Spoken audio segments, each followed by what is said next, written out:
Hello and welcome back, everybody. I'm Dan Liebenson, and I'm here again with B'nai Lappi for this week's episode of the Oral Talmud. Hi, B'nai.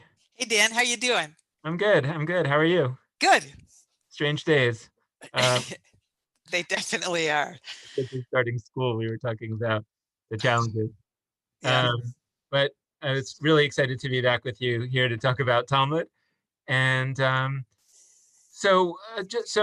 I want to throw it to you to give us a little bit of context to where we've been over the last bunch of weeks and where we're going to be going. Okay, great.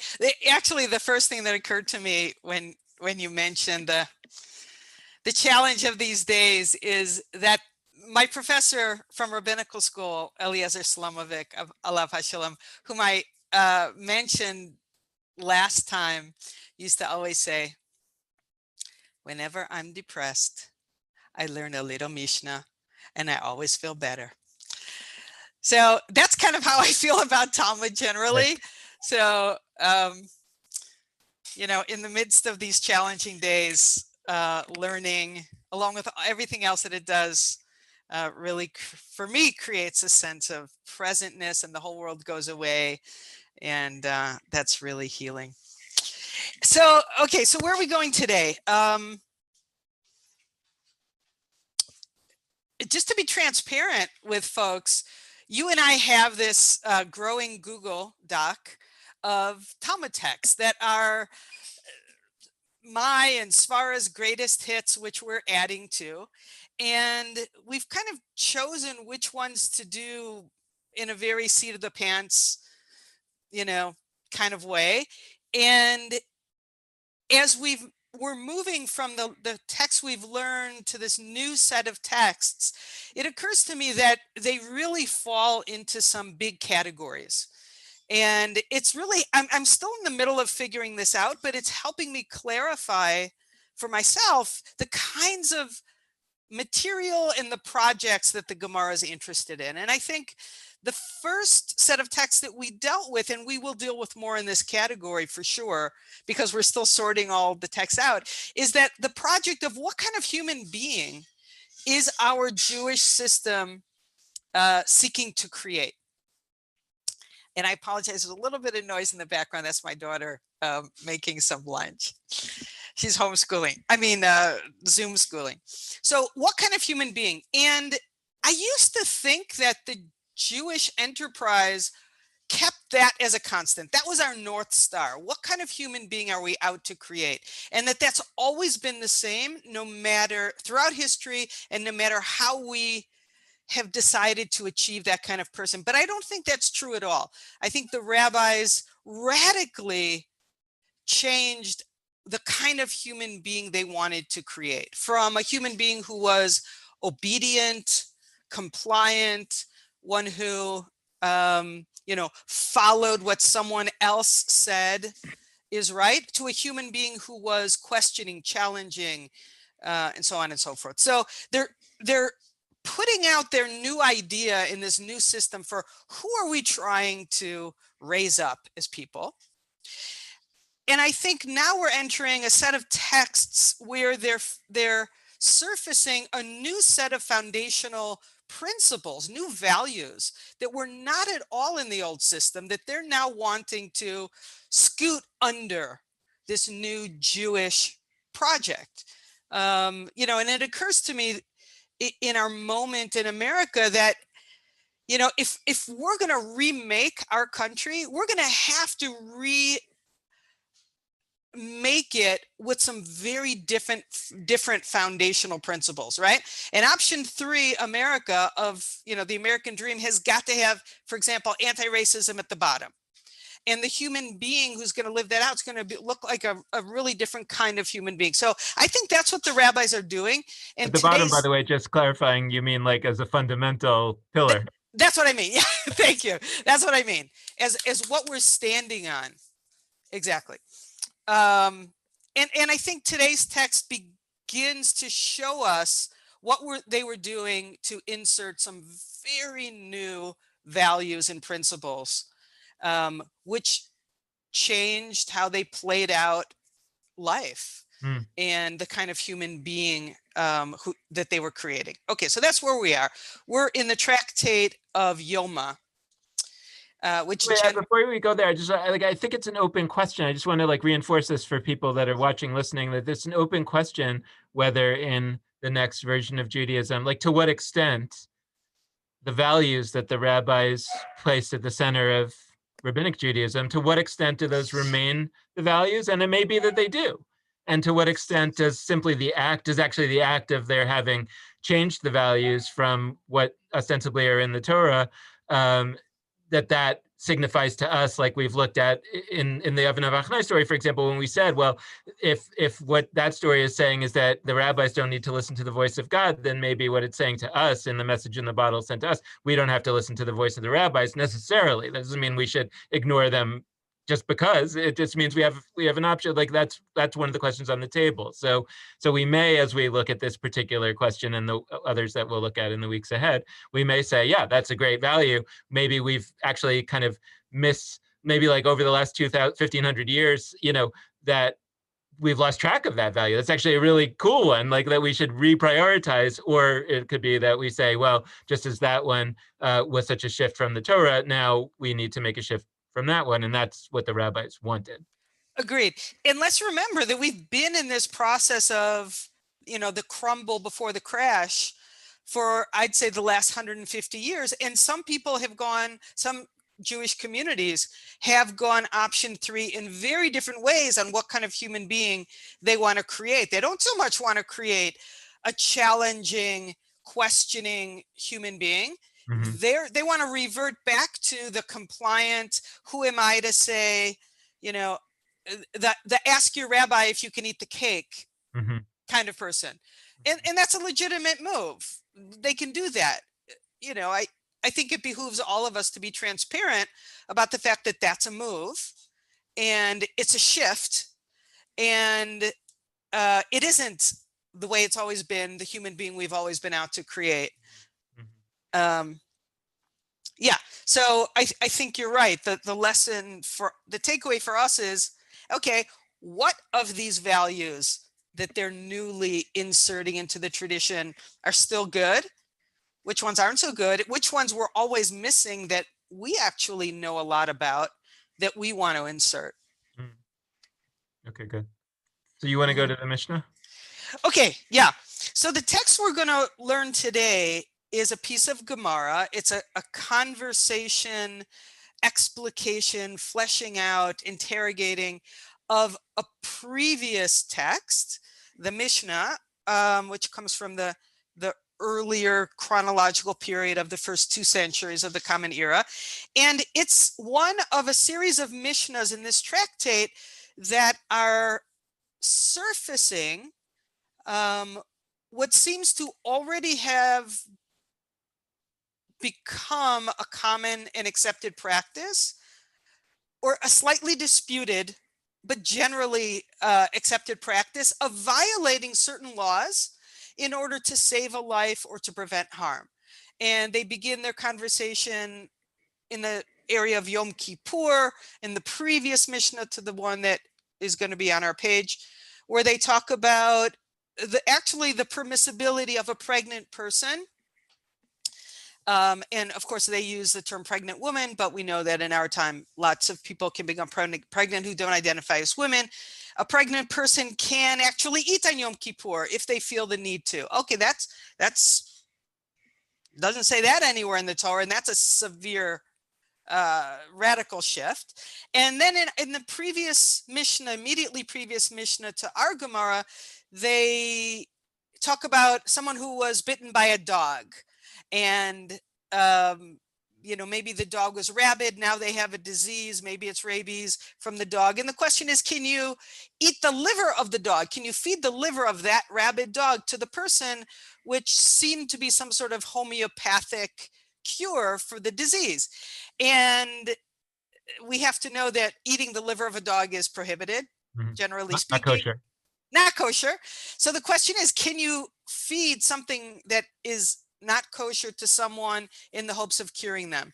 And the only dispute, and Rabbi X says yes, Rabbi Y says no, and the only dispute is over whether it's effective.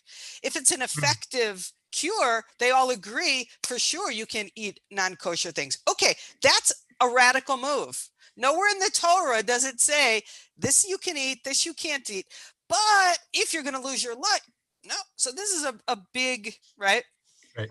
A big move. Now comes the question, well, what if a person is sick on Shabbat? Can you give them medicine on Shabbat? And while it's not immediately obvious why that's even a question, I think the issue is that medicine was herbal primarily for them. And what that meant was, can you go out in your backyard garden and pull up a plant, which is prohibited on Shabbat, generally speaking? The question is, if pulling up that plant and maybe boiling, another violation, the herbs is, and then giving that medicine to someone, which will cure them or maybe cure them, we're not even sure, is that permitted on Shabbat? And the answer is yes, it is. Even if you're not sure it's going to cure them. So again, giant move. Remember, violating Shabbat is a capital offense. Right. So the rabbis are now saying you can now do this thing that the Torah said don't do lest you should be put to death. And it's like, if it might help someone live, go ahead and do it. Okay, that's a radical move in the Mishnah, and just like Mishnah culture generally, it doesn't tend to justify itself or say, we know that's what God wants of us now, in spite of the fact that in the Torah, God for sure didn't seem to want that of us for this reason. But that's what the rabbis in the Gemara are going to do. They're now going to say, wait a minute, where did that come from? How do you know that? That's one of the 5 agendas of Gemara, generally speaking. What's the source for this new radical law? And that launches us into today's passage. Okay, so here we go.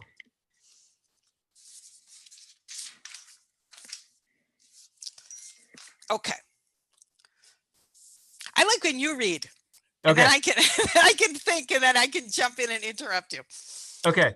Okay. So we're looking at this part of the Mishnah, which is the Talmud that we're going to be looking at is mostly on page 85, but this is on Tractate Yoma, which, like you said, has its central concern is Yom Kippur. That it's on page 83a. It's a lot of pages on Yom Kippur.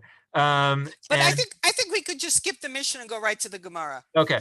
So because I kind of talked out. Okay, that so the Mishnah basically says that you can have medicine on Shabbat if it's going to save your life. That's right.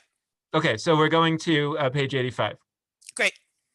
So the Gemara tells a story. It once happened that Rabbi Yishmael, Rabbi Akiva, and Rabbi Elazar ben Azariah. I remind people that Rabbi Yishmael and Rabbi Akiva, we just talked about them. They were the 2 teachers of Rabbi Meir. Rabbi Yishmael was the person who was more about like the learning, the content learning, and Rabbi Akiva was more the person who was about the svara, the clever innovations, the really sort of new thinking. And Rabbi Elazar ben Azariah, he was the guy who was the replacement for Rabban Gamliel when they threw him out of his position as the head of the yeshiva, and he was the guy that let the 700 benches come in. So these are 3 significant characters walking along the road. And the guy with the cow. I love the story about him with the cow. The guy that did not protest his neighbor's. Right, we're not going to let him forget that. And so they were walking along the road, and Levi Hasadar and Rabbi Yishmael, son of Rabbi Elazar ben Azariah, were walking behind them. Shan tells us they were walking respectfully behind them as the younger people didn't walk next to their teachers. And the question was asked before them, or it was asked of them, from where is it derived that saving a life overrides Shabbat? Like, where do you get that from, right? So they're saying that we have this Mishnah that we know that you can have the, make the, like you said, make the medicine on Shabbat if it's going to save somebody's life. But where do we get that from? I would also remind you, like intertextual reminders, right? Remember, this is exactly the kind of question that was asked in the story where Moses comes to Rabbi Akiva's yeshiva and he's sitting in the back row and he's saying something, and the student says, "Where did you get that from?" Right? Meaning there's a concern like we can't just be making stuff up, and that seems to be a recurring theme. And it's like, no, it doesn't come from nowhere. It comes from somewhere. We're going to tell you.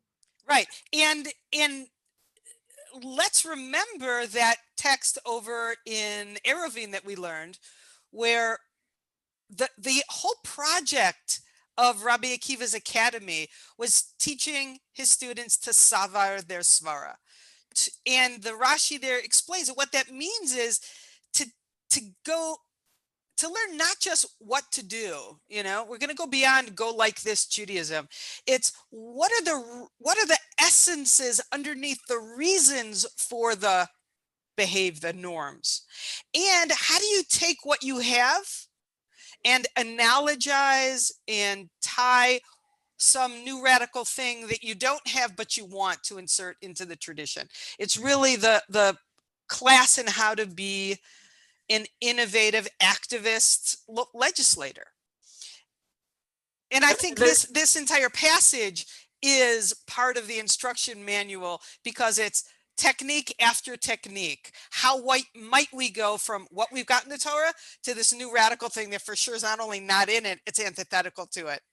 Yeah, and I think as we tease those things out, right, there's the analytic question. Oh, how did you actually come up with this? Like, did you actually come up with this from the Torah? You came up with it for some other reason, and now you're going to ground it in the Torah. But there's how did you actually get this idea? Number two, how do you connect it to the Torah or to other sources if you are being like honest about it? And then maybe the third level is like the marketing question, which is like, how are you going to tell the world where this comes from in a way that it'll be ultimately accepted, because it's important. And it's not only for the elites to come up with some clever idea. Like, we actually, at the end of the day, have to make the people feel like they're not in violation of Judaism as they've learned it, to do this thing that we think needs to be done. And by the way, like, I think that we're experiencing this in our day all the time now with COVID, because I mean, the high holidays are coming up, and basically everybody is about to be violating the high holidays as they understood them, even if your understanding of it was that you come to synagogue once a year and you're going to say Yisker for your parents or whatever. That's not going to happen. So everybody, almost no matter what your level of observance or your style of observance is, it's going to be violating the Judaism as they've known it. And part of the task, I think, of Jewish leadership today is to help people feel like that's okay. So that marketing piece is not insignificant, and not just stupid marketing. It's marketing, may be the wrong word, but it's about helping people understand that this is okay. That's right. That's right. And I would also say, how are you going to sell it? But you're right. It's how do you bring people along and say, you still have a system for holding your life together, for creating meaning, for remembering, those whom you've lost, for doing all the human things you need to do. We still have a way to do that. Don't worry. Don't despair. Don't leave. It's going to look different, but the difference isn't a deal breaker, and it's legitimate and it's authentic. It's what all civilizations that survive do, what all legal systems that survive do. Yeah, I've come to not feel resentful about the sleight of hand, the wink, the marketing, selling aspect of it. It's a very important and meaningful thing. Yeah, and true on a certain level. So we should explore that. By the way, one thing I just wanted to point out about this, the way that the story is positioned, like this idea of the three rabbis and their two students walking along the way. I mean, in some ways, that actually may be one of these closer to history kind of memories, in that a lot of people talk about those early rabbis as kind of these like analogous to the Greek philosopher circles, which were very, very tiny. And there was a couple of philosophers that would kind of hang out together, and they would have a few other hangers on. And that was basically it, and that was how it was done in those days. And so it actually seems, as opposed to the idea that there were these big academies, right, which is probably a retrojection of a much later period in history, the period that we've talked about the Babylonian academies in the 4th century, that kind of area. And so this idea that the rabbis are walking along the road and having this conversation is probably closer to what it actually was. Yeah, for sure. And it occurs to me how much easier it is to create new things and be radical and be courageous when you just have a few buddies to work it out with. And it's not a committee, and it's not an institution, and it's not a giant community. It's, he's just thinking it up. Yeah, what we're not going to find at the end of the story is the funder asking them how they're going to scale up this idea. Exactly. Oh my So, God. and yet, by the way, it totally went to scale, right? Everybody accepts this idea that you can violate Jewish law in order to save lives. So there's something deep in there too about how change happens, I think. Yeah, I love that. Okay, so should we go back into it? Yeah. Okay. Um, so so the question is, where did we get this that saving a life overrides Shabbat? So the first person who answers is Rabbi Yishmael, who is the kind of the law guy. Right. And let's give away a tiny bit of the text and say, on this walk, they're going to entertain 6 different possibilities for how we can go from here to there. In other words, how we can root this radical innovation in the tradition as we received it. Where exactly in the Torah, and how can we make the case that it's here in the Torah, not there in the Torah, or there in the Torah, that we know that God wants us to violate even Shabbat to save a life? That's the question, and we're going to have 6 different answers to that question. Okay, so first is Rabbi Yishmael, who answers and says that it's stated, the Torah says, if a thief if a thief is found breaking in and he is struck so that he dies, there shall be no blood guiltiness for him, meaning that if a thief is breaking into your house and you kill him, you're not guilty of murder. That's from the book of Exodus. And Rabbi Yishmael says, if this is true for a thief, where there's uncertainty whether he comes to take your money or to take lives, meaning he might not be there to kill anybody, he might just be there to rob, take your property. And nevertheless, the Torah says that if you kill him, you're not guilty, even though the Torah also says that bloodshed renders the land impure, since it's stated about a murderer, and you shall not defile the land in the book of Numbers. So if you murder somebody, that's defiling the whole land. That's a very terrible thing. If you're only doing that because somebody is there to steal your property and not even to kill you, and that's allowed, and you're not guilty of murder if you do that.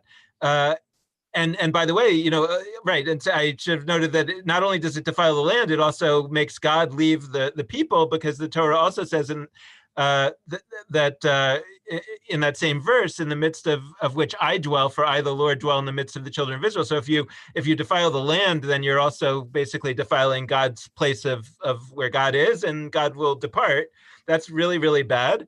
And nevertheless, the homeowner is permitted to save himself at the cost of the thief's life, right? Meaning to save himself because the thief might be there to kill him, and you're allowed to kill him. Then, a fortiori, that's a concept of kal vachomer, which I don't think we've talked about, so we could say a word about it. But then through this logical inference process called kal vachomer, which basically means if X is true in an easy case, then all the more is it true in a harder case, that saving a life overrides Shabbat. So meaning that I should have said the opposite. So if it's true in the harder case, then it's true in the easier case, right? That meaning to kill somebody and defile the land and make God depart from the people is a really terrible thing, the worst thing that we can imagine. And if you're allowed to kill somebody in order where that might be the result, then all the more so if you kill somebody. Sorry, I've got this mixed up. It's complicated. Right. So let's get the logic right again. So okay, you want to say it? You want to keep going? No, you can do it, because I've got myself mixed up. Okay, let me see if I got it. It's really complicated. Okay, so if this thief is burrowing under your kitchen floor, and you see the thief like half in your kitchen, you're not sure if he's coming for your samovar or he's coming to kill you. You actually don't know he's a thief. He's an intruder, right? The Torah says you can kill him. Well, gosh, that's surprising, because if it turns out he was only a thief, you've now killed a thief. You're not allowed to kill a thief, right? You're allowed to kill someone who's coming to kill you. You can kill him first to prevent him from killing you. But the Torah says, surprisingly, you can actually, with impunity, go ahead and kill this intruder, even though he might turn out to be a thief, right? And under other circumstances, had you known that, that would have been tantamount to murder, which is so awful, makes God go away, defiles the earth, and so on. But here you can kill this intruder, because maybe maybe he's a murderer, he himself is seeking to kill you, and you'd be saving your life. Okay, if that's true, if you can kill a life that might actually be an innocent life to save a life, your own, for sure you can do something less severe. You can, quote unquote, make a less severe violation of Torah to save a life. And violating Shabbat is actually considered, even though it's also a capital offense, it's less severe than murder, because murder is even worse because it defiles the land and God leaves. Mhm. Okay, so that kind of deduction is called a kal v'chomer. I'll give an example of a kal v'chomer so people understand how this deduction works. And it's merely a logical deduction, even though the Torah understands it to be this. If you make this logical deduction from something in the Torah, the conclusion you come up with, your deduction, is considered directly from the Torah, which is interesting. Okay, so let's say you have a bad back and you go to your doctor. And you say, doctor, I have this sore back every time whatever. The doctor says, okay, I don't want you wearing a backpack because it's going to put strain on your disc. Your disc is dislocated. Don't wear a backpack. That's my prescription. Okay, you go home, and the question is, what can I know absolutely for sure that the doctor never said based on what he did say? Well, what about the question, can I move my refrigerator from my kitchen to my basement? Would that be okay with the doctor? Everybody would know, of course not. I can bet my life that the doctor would say, no, you absolutely can't do it, even though the doctor never said anything about a refrigerator.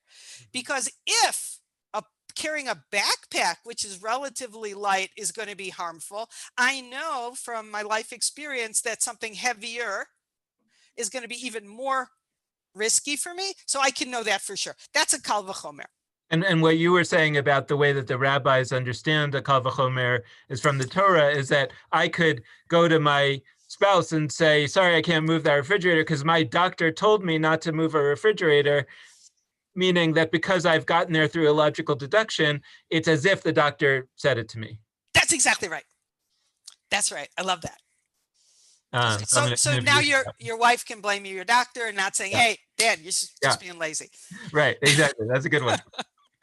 And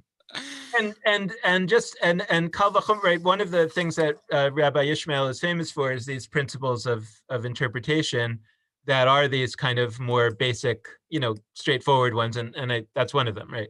That's right.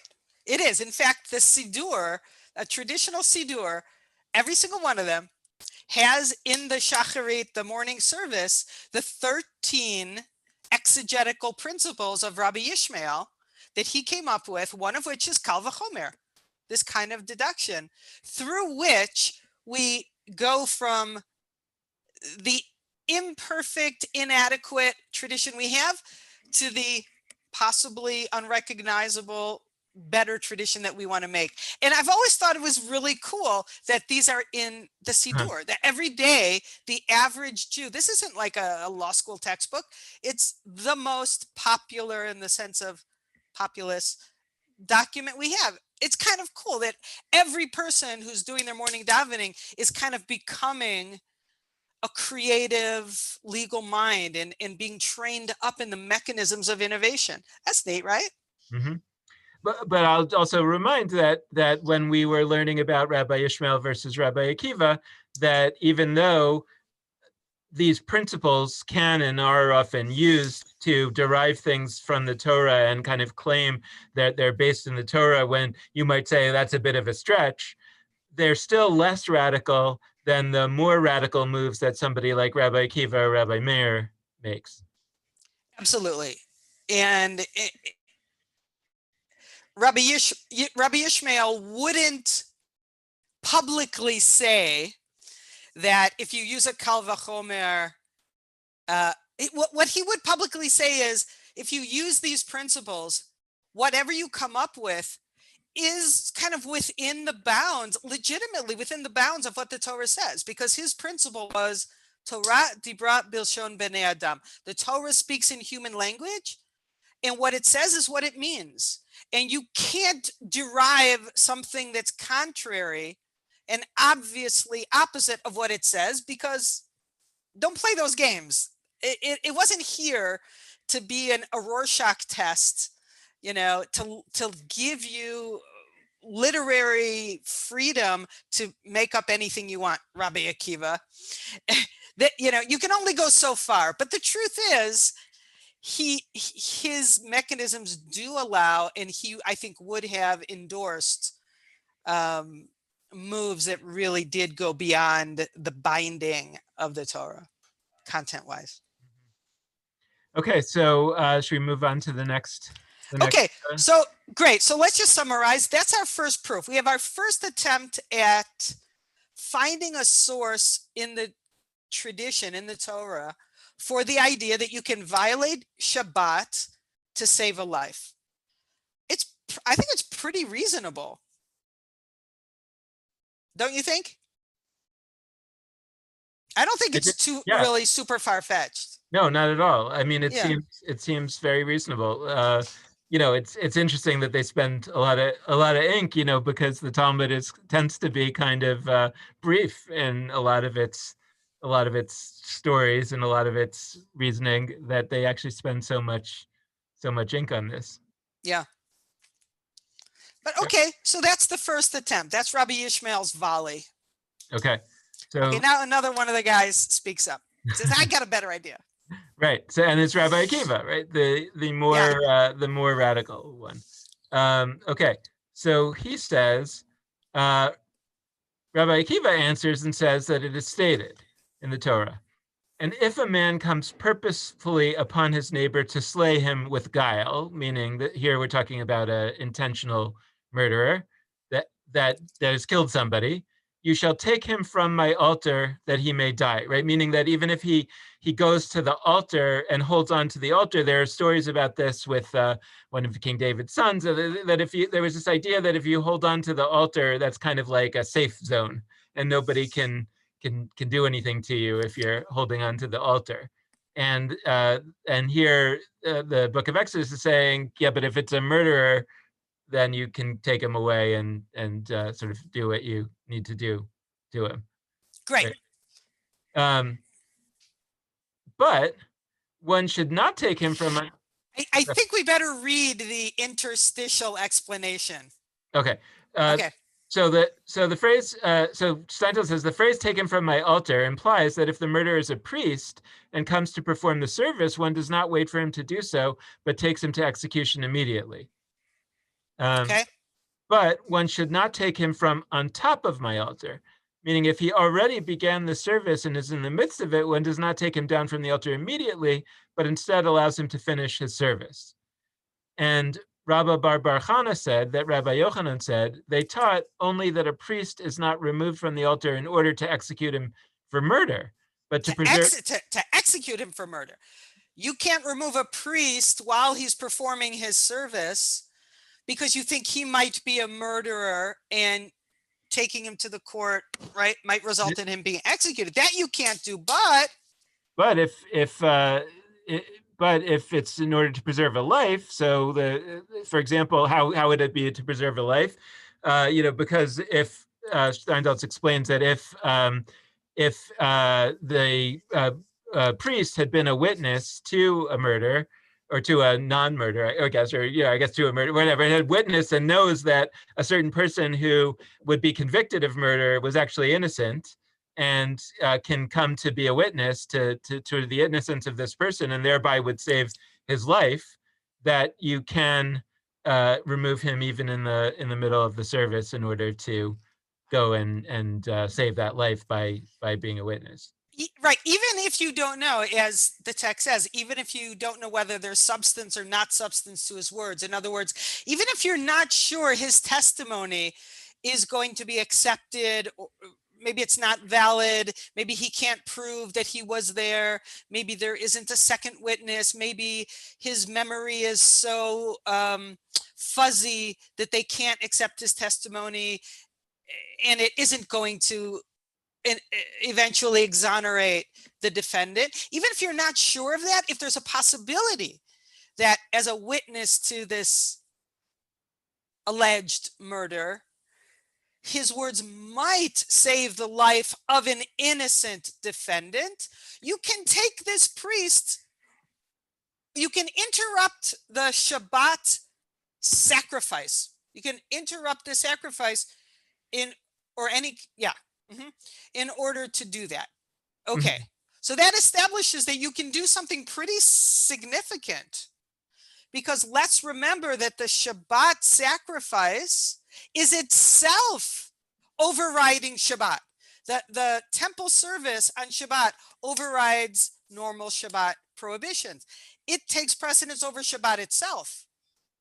So if you can interrupt the temple service to possibly save a life, Shabbat, which is sort of a lesser, the prohibition of violating Shabbat is a lesser prohibition, certainly you can do that. Right. So just to read that part, that in the Talmud, it says, just as this priest about whom there is uncertainty whether there is substance to his words of testimony or whether there is no substance to his word, just as he is taken from the temple service in order to save a life, and the temple service overrides Shabbat, so too, a fortiori, kal vachomer, saving a life overrides Shabbat. So that's exactly what you just said. I mean, the one thing that I would say about Rabbi Akiva here is, like, this seems to me like a second order kal vachomer, a fortiori thing, because I think where I was going initially was that what the Torah really means, I think, in that thing about taking somebody from the altar, is what I was saying at the beginning, that yes, the idea was that the altar is this like home base where, and so the Torah, what the Torah is saying is, if there's a murderer there, you can actually rip him away from the altar and execute him. This whole idea that, oh, no, that's not what it means. What it means is that it was, of course, talking about a priest, because who else would be anywhere near an altar but a priest? And what does it mean that he's on the altar? Not that he's a murderer, but that he's holding on to the altar for safety, but no, that he's just involved with the priestly service. That itself is I would say comfortably, a complete and total misread of the Torah. That's not the case that the Torah is talking about, but it's therefore, so the first step is that Rabbi Akiva is misreading what this Torah is about here, and then he's purposely, and then he's doing a standard kal vachomer, which is totally fine. I mean, like, yeah, if that's what it's about, right, then yeah, you're right. Then the reasoning, I mean, of course, the temple service is more important than Shabbat. So if you can stop the temple service in order to save a life, then of course you can stop Shabbat in order to save a life. But that's not what it's about. So what's interesting to me is, like, why, for example, like, why Rabbi Akiva, like, is it just a game of one-upsmanship here, where really, like, I mean, we'll talk about it later, but really Rabbi Ishmael's kal vachomer was fine, like that's an actual case from the Torah. Rabbi Akiva makes up a fake case from the Torah and, says, well, my kal vachomer is better, You reminded me of something I learned from one of my teachers in rabbinical school, Rabbi Joel Roth. And he taught us about how tshuvas are written, how legal responsa answering a question are written. He says you always want to include explanations that you're going to reject for the claim you're trying to make. Because if you don't make them explicit and say why those are bad explanations, or why those don't actually contradict the conclusion, or why those actually do contradict the conclusion you're going to come up with, someone in the future can come along and say, oh, but you never mentioned this, and therefore your conclusion is invalid because I have this other case that you never even thought of that contradicts your claim. So I think what Rabbi Akiva is doing here is or what the editor of the Talmud is doing, and including Rabbi Akiva, is he's saying, lest you think that the only kal vachomer kind of mechanism at your disposal is a straight up kosher kal vachomer, don't think that. You can also make, this winky kind of kal v'chomer. Here comes the laying out of this additional valid procedure for going from not what you do have to what you don't have, but what you never had to what you don't have. So that's also kosher, I think, is what Rabbi Akiva is saying. You can also tell a story about what the Torah says that isn't true, and then use that as your foundation to learn out something that you don't have. And I think it's very Rabbi Akiva, and I think what he's saying essentially is you actually need that. You need the ability to, as the Supreme Court did say, in the penumbra of the emanations, right. The right to privacy was always there. Right. And since that was always there, the right to an abortion, we can easily learn out. Although one of the criticisms of the Roe v. Wade opinion by liberals, by Ruth Bader Ginsburg, right, for example, has been that it wasn't the best to hang it on penumbras and emanations because that's too shaky, and you could have rested it on equality, which is a much more strong foundation, and that would have been stronger. So I get that, and it reminds me of a conversation that I had. I won't name names, but with one of the authors of the Tshuvot, the legal response on the gay issue, over 20 years ago in the conservative movement. And what he said to me was, if I write the truth, if I write an argument that makes sense, nobody's going to vote for it. No one on the law committee is going to be willing to vote this into law. I have to make an argument which is actually one that turns my stomach and is inadequate, but will get me to the result I want, because that's the only thing that I'm going to be able to pass through the committee. And, I get it. Mm-hmm. All right, so should we go to the next explanation? Yeah. All right, next guy. Well, there were three rabbis walking together, so the next one is Rabbi Elazar ben Azariah. With the cow. With the cow. And he says, he answers and says, just as the mitzvah of circumcision, which rectifies only one of the 248 limbs of the body, I think by limbs they mean, parts, so just as that overrides Shabbat, meaning you can have a bris on Shabbat, even though there are actions that you're doing on the bris, like, cutting things and whatever that are not normally allowed on Shabbat. Right. So if you can have a bris on Shabbat in order to fix one of the limbs of the body, so too, kal v'chomer, a fortiori, saving one's whole body, which is entirely involved in mitzvot, overrides Shabbat. So that's his take. Right. And at this point, I think the editor of the Talmud wants us to start chuckling. I'm always wondering, where did the chuckles start and where do the out and out like bursts of laughter come in? I think this is creative, super creative, and a little bit comical, right? The idea that because you can draw blood, I think is essentially the problem. Because you can draw blood on Shabbat for the purpose of a bris, which normally you can't do. You can't normally draw blood on Shabbat. And you're doing it to quote unquote save one of the whatever 248 or however many, I forget how many, one of the limbs of the body. For sure you can violate Shabbat to save every limb of the body, i.e. to save a life.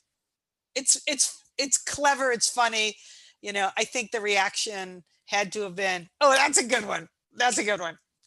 It's a good one because, it's a good one in that it's funny because, you can read what he's saying is actually this, but the reason why you can't, why you perform the, there's, I don't know exactly how you can define the reason, but like a circumcision, it's not that you're allowed to do it on Shabbat because it's, a medical procedure that that's very important for a part of the body. You know, it's because it's a particular, it happens to be involved in the body, but it's really like a covenantal responsibility, or you know, whatever, that kind of overrides Shabbat, because it's you know, the covenant itself. Like, I don't know exactly if there's explanations in the Talmud about why you can do a circumcision on Shabbat, but like, it just seems like it's very strained here to say, like, if you can do a circumcision on Shabbat, that's just a little tiny piece of the body, then all the more so for the whole body, you know, because the whole body is necessary for the covenant, which of course is true, but it just seems like a lot of twisted, you know, strained reasoning. You're right. And you're reminding me that they could have made a better, more logical, less comical explanation for why circumcision can be done on Shabbat, because not doing it, you know, it's the father/parent's obligation to make sure the boy identified child has the circumcision, and that it's a capital offense not to. Right? Mm-hmm. So they could have actually made a more logical argument, and I think you're right that they're making a more comical argument to set forth, I think, another pathway that is now going to be recognized as legitimate for not only going from what you have to what you need, but going from what you don't have to what you need. And this is some new twist of creativity, some new twist of imagination. Uh-huh. Like I don't even know how to name exactly what this is doing. Like, I'm not sure. Yeah, I'm trying to figure out the dynamic here in terms of like the one-upmanship, or you know, what's going on. But what's interesting is the next one. Now we start to move away from that original story where you had these three rabbis and their two students along for the ride, and now you're talking about later rabbis on the same question, right? Yes. Um, So we now have the editor of the Talmud expanding the story of the rabbis walking on the way to other rabbis later who continued that conversation, and presumably were coming up with better, more convincing, more effective, more lasting, I don't know what, arguments. It's sort of like what Ruth Bader Ginsburg then did to Roe v. Wade. You know what? That wasn't a great rationale or mechanism. We should have done it this way.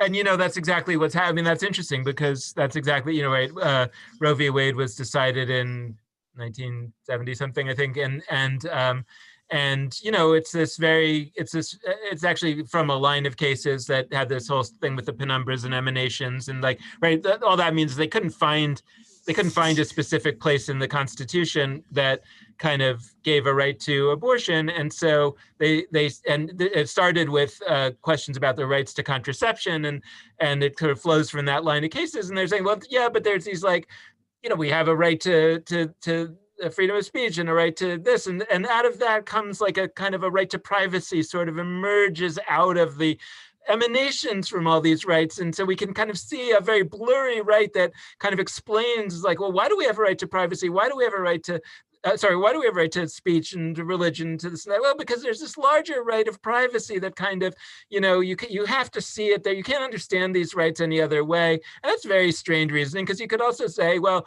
no, these are just the rights that the founders thought were important. So they said this one, this one, this one. They didn't see any larger emanation or right. Like, that wasn't how they were thinking. They were just giving very specific rights. And you want any other rights, you got to get the Constitution to be amended, or at least Congress to make a law or whatever. So that was how it was, and that's where Roe v. Wade leaves it, for whatever reason that it went down that line of cases. And then years later, you have somebody like Ruth Bader Ginsburg and many law professors who say, well, look, that's currently the law of the land of the Supreme Court. It's actually very shaky, and we're worried that eventually some smart, you know, conservative lawyer is going to come along and show the Supreme Court, or the court's composition is going to change, and they're going to expose the shakiness of this reasoning and undo all of all of that work and all of these rights. And so now, so we better give it a more solid ground, so there's been a lot of work over the last decades in law schools and about, can we find a more solid basis for the right to abortion? Yeah. That's what's going on here, perhaps. Yeah, I think so. And looking at it that way, and knowing where this text is going to end, I don't want to give away the ending, but it makes me realize that maybe a better mechanisms are also going to be seen as better because they can also root other new norms that we want in our system beyond just the one in question, beyond pikuach nefesh. And I think where they land does that precisely. So I'm wondering if that's why it's going to be understood to be better, but we'll get there when we see it.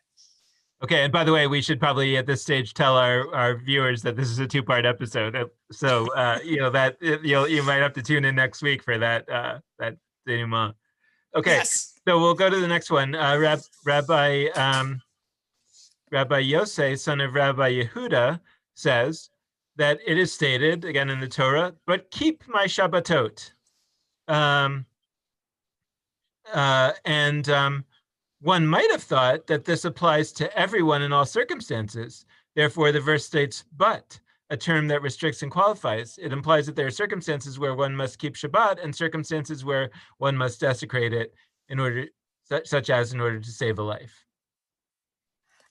So again, I think the volume of the laughter and the chuckles increases. Yeah, right. But right? This is like not what we were just talking about yet. We're not at the Ruth Bader Ginsburg stage yet, where we're trying to get it better. We're actually getting other rabbis actually pushing it even more absurd. Like just saying, like how, I'm going to explain to this. It's all I'm going to rest this whole thing on the word "but." Right. And on a particular interpretation of the word "but." Exactly. And now that you mention it, I think that the absurdity is increasing. It's not like the Ruth Bader Ginsburg argument is going to be the one that is the most obvious or reasonable or rational.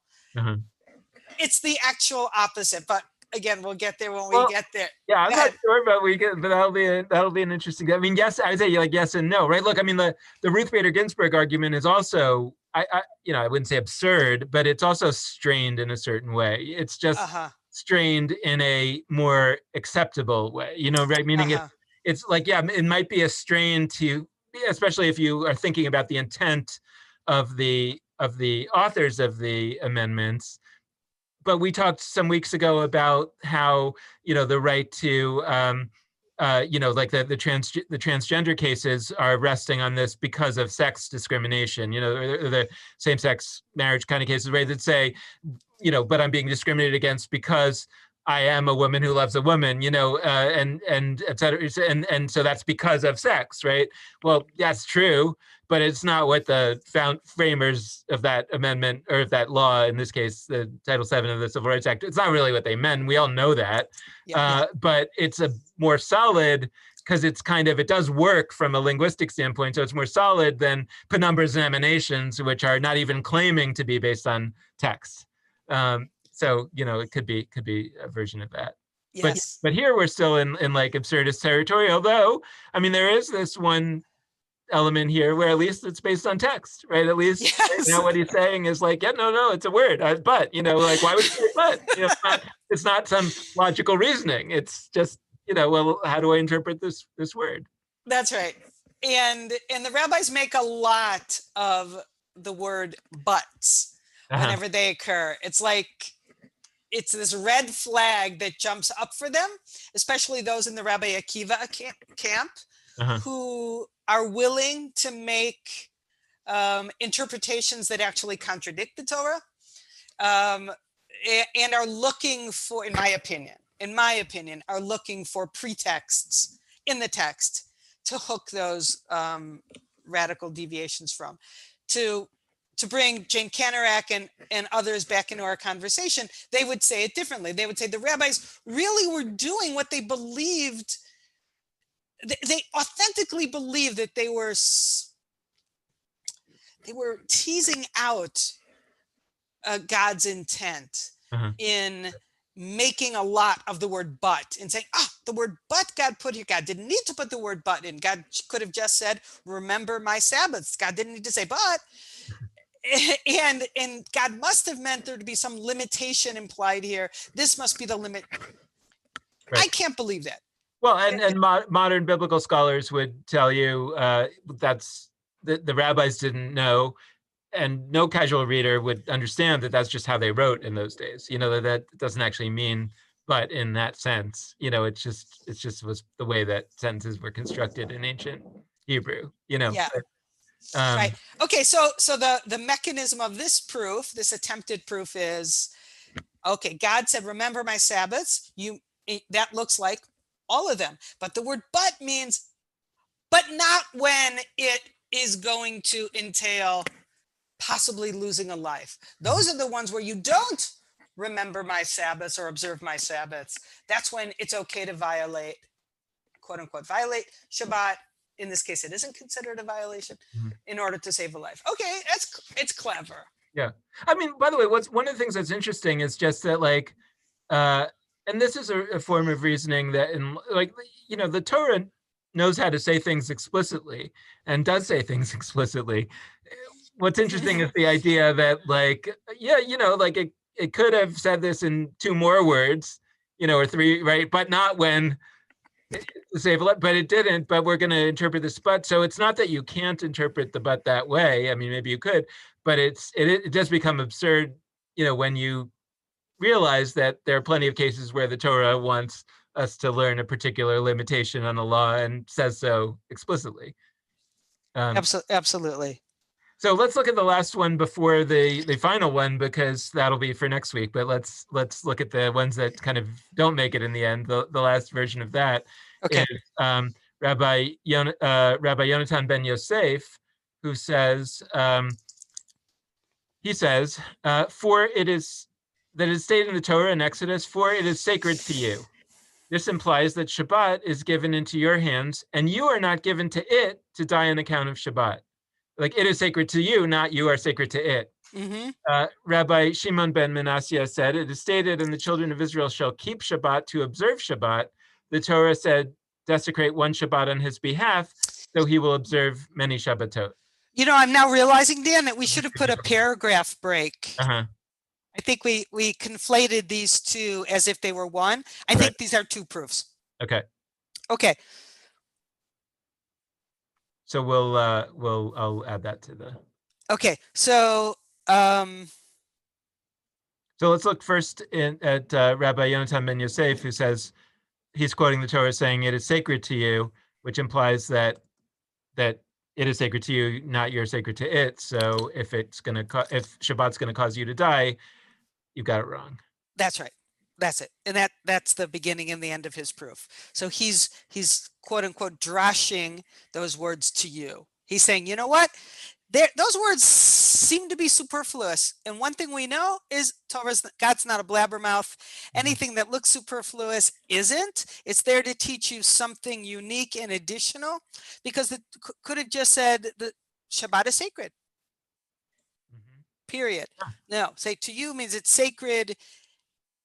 It's given to you to decide how to reasonably deploy it and observe it, and you're not subordinate to it, and therefore, right.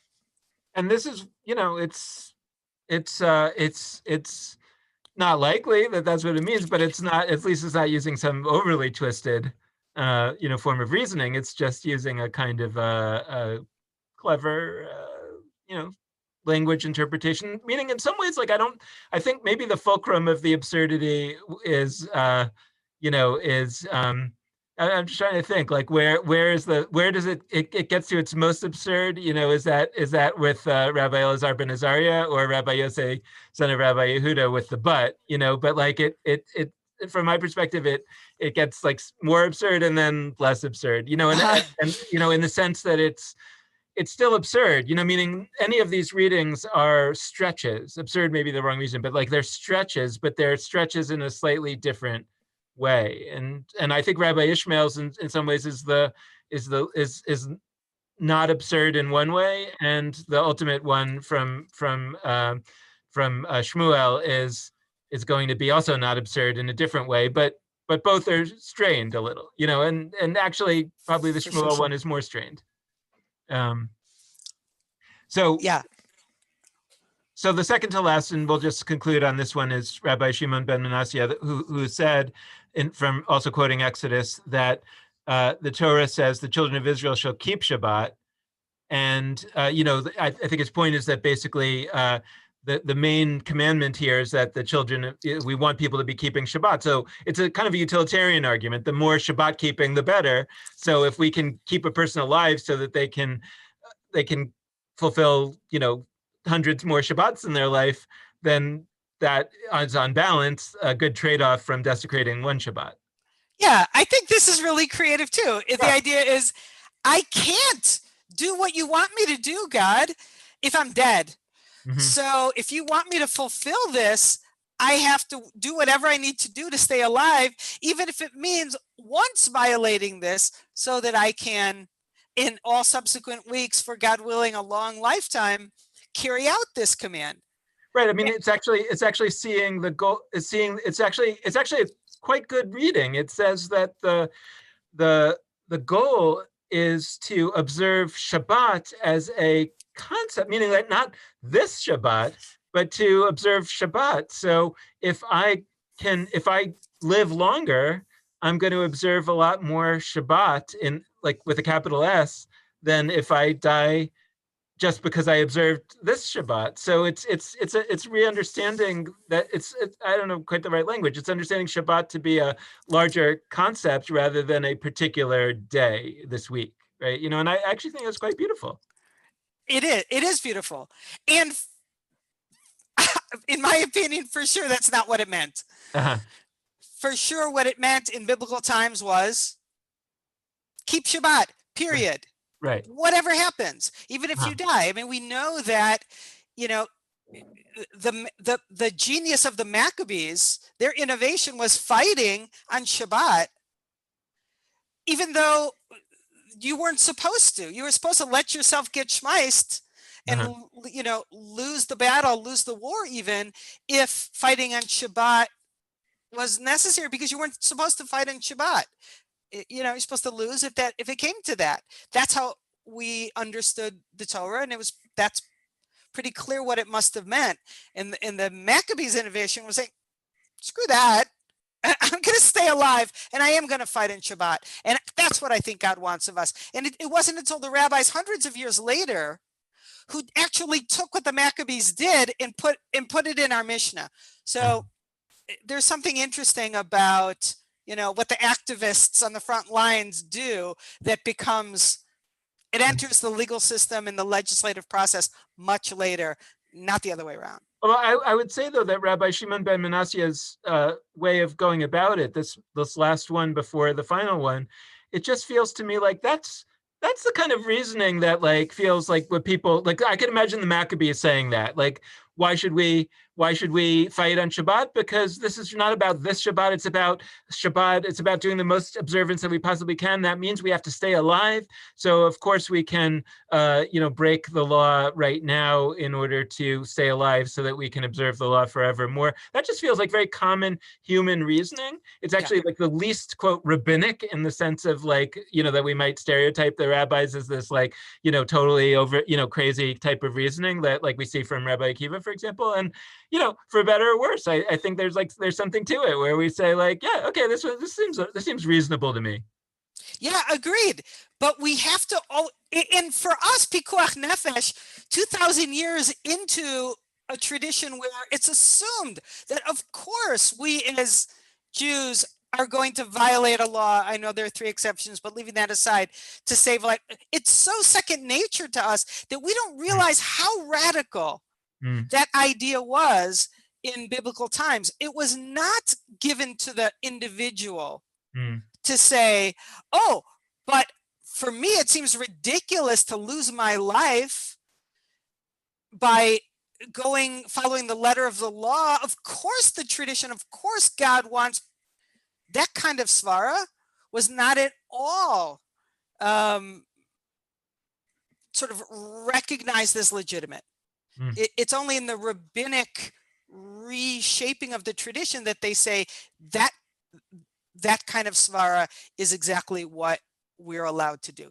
That was the radical shift. Okay, well, so next week we're going to pick up on this story by looking at the one that ultimately carries the day, which we haven't looked at yet, and to talk through why that's the one, and what we can take from there in terms of starting to understand what the rabbis are doing here, what their project is. Yeah, and just as a teaser, next week's text, the final attempt at finding a source for pikuach nefesh, is going to give us what, for me, is the ultimate litmus test, the ultimate guide, the ultimate North Star of how should I be living my life, and what is it that the tradition really wants for me. So it's a biggie. All right, well, I'm looking forward to it. I'll see you next week. Okay, thanks, Dan. Great. Bye, Vinay. Bye.